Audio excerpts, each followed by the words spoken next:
Los Angeles. Last August, Joshua Kelly was a walk-on who had never appeared in a Division I football game.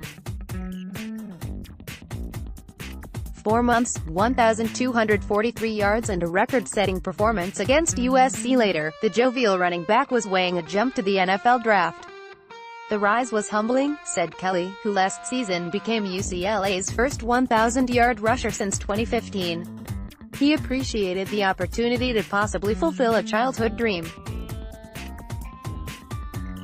But as the redshirt junior considered the decision during the off-season, Kelly humbled himself again to realize a harsh truth. It wasn't his time yet. Who wouldn't want to play in the National Football League? Kelly said Saturday after UCLA's 6th spring practice. "But at the end of the day, I really just took a look at myself like, I'm not ready.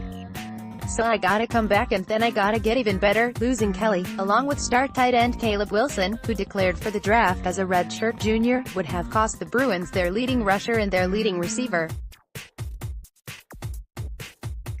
Kelly's meteoric rise was the brightest spot of UCLA's dreary 3-9 season last year, rushing for 100 yards in 6 games and 289 in UCLA's rivalry win over USC, the highest total for any running back in the historic series. He was named first-team All-Pac-12 by AP and ESPN.com, and honorable mention by the league's coaches. He won the team's MVP award. The sample size was small but spectacular enough for Kelly to seriously consider the NFL. He made a pros and cons list and collected feedback from his coaches, including running backs coach Deshaun Foster, who had a 7-year NFL career. "You can't just think you're ready, you're actually playing with grown men," Kelly said of Foster's advice.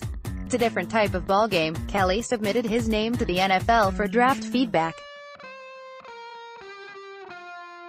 The league allows underclassmen to request brief draft evaluations that project whether players are first- or second-round picks.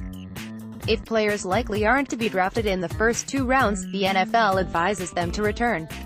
That's the evaluation Kelly received from the league, he said. It further solidified his decision. So he returned to UCLA with hopes to receive his degree. "I didn't come this far, transferring from UC Davis, to not get a degree from UCLA," he said, and improve his football IQ. He wants to think through the game as quickly as he runs through the defense. "That gives you so much of a competitive advantage," said Kelly, who will graduate in December.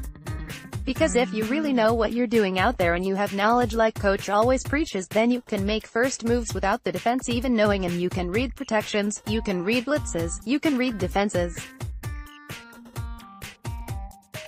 I feel like that's so huge for me because I feel like a lot of the time, I was reading and reacting." Head coach Chip Kelly emphasized that even a player as dynamic as Kelly was last year can improve in all aspects. For the running back, he can also refine his route running and catching. The coach doesn't doubt Kelly will do so. "That's the type of kid Josh is," Kelly said. "He's obsessed with getting better every single day." Teammates respect Kelly for the way he works in practice, never taking a play off and always doing so with a smile on his face. At 6 feet, 210 pounds, Kelly doesn't appear to have the overwhelming physical traits that would blow NFL scouts away. But he hopes to win them over soon with something else. "I know deep down, I'm probably not the most talented guy," Kelly said, "but I know that if I can outwork people and work really hard, it's going to get me places." Quick hits linebacker Josh Woods, defensive backs William Nimmo and Kenny Churchwell, receiver Diamond Lee and offensive lineman Mohamed Khalil wore yellow, non-contact jerseys and were limited to individual conditioning drills. Saturday's session was the last one for the Bruins until April. The team will take 2 weeks off for finals and spring break before reconvening at 8 a.m. April 2nd at Spalding Field.